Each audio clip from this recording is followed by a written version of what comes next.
All right, happy Monday. I wanted today to do a video on 5 books that I have found most useful in my life. Maybe these aren't the most impactful books, but these are 5 books that are across different areas of my life that I want to share with you. Book number 1 is Lou Adler's Performance-Based Hiring. So this book was particularly influential in my recruiting practice. He has a concept called performance profiles that really solidified some of the concepts that I wanted to incorporate and was what I used to build my entire recruiting practice around. It's something I would recommend to anybody that's getting involved in recruiting or looking to transform their recruiting process. That's book number 1. Book number 2 is The Alliance, which was in part written by Reid Hoffman, who is the founder of LinkedIn. And in that book, they talk about building a tour of duty where an employee takes on a project or an assignment or a role for a set period of time as a tour of duty. And it's agreed upon at the beginning what the employee is going to get out of it and what the employer is going to get out of that tour of duty, so that both are getting benefits. And you're creating this alliance rather than what we now have, a typical employer-employee relationship. And what their mission is to try to fix kind of what they see as a broken model of work. I think that the performance-based hiring and the alliance are really great models for some of the topics we're talking about today in HR, especially around diversity and inclusion and equity. For me, thinking about ageism and age diversification, I think both of those books have some great topics and philosophies that are relevant in constructing HR and recruiting practices that focus on diversity and inclusion. All right, book 3, moving away from the HR realm and more into the personal development space.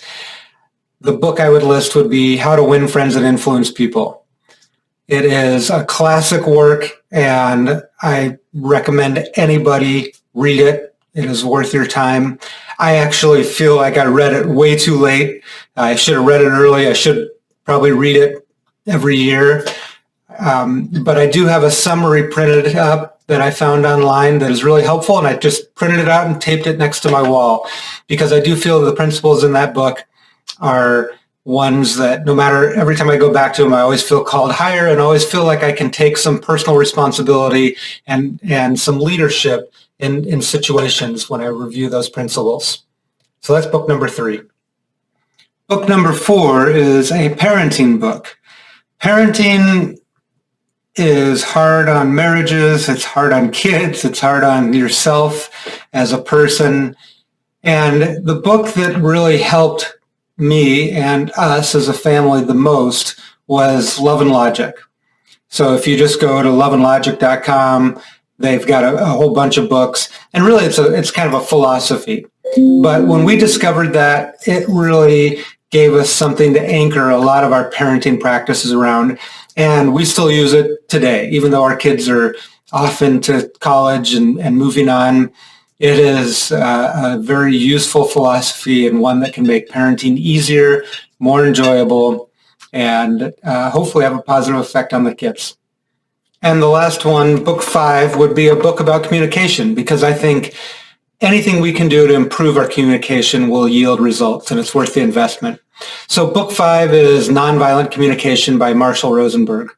If you haven't heard about it, I actually write up one of my techniques in the guide I published that is using the model of nonviolent communication. So please download the free guide, How to Improve Any Relationship, and you'll see in there an example of using nonviolent communication, and you'll also get some other tips on how to use NVC. And that's it. 5 books.